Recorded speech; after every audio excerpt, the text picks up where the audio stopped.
Hey guys, in this video I'm going to explain to you how you can put a new username for Wells Fargo.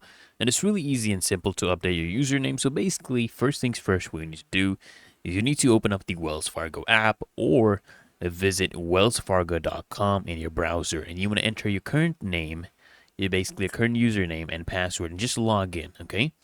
Then once you're logged in, you want to go to the menu or profile and settings section, and you want to select the username option. So under settings, you want to find and click on username or update username.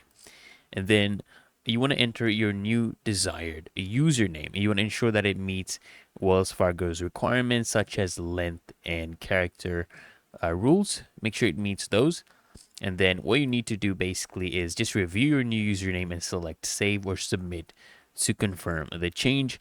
And Wells Fargo may send you a confirmation message or ask for additional authentication. You want to complete the step to finalize the update. And that's it, guys. Your Wells Fargo username should now be updated. It's really that easy and simple. So I hope this guide was of value to you. If it was, consider smashing the like button as well as subscribing to Smart Solutions. And I'll see you in the next one.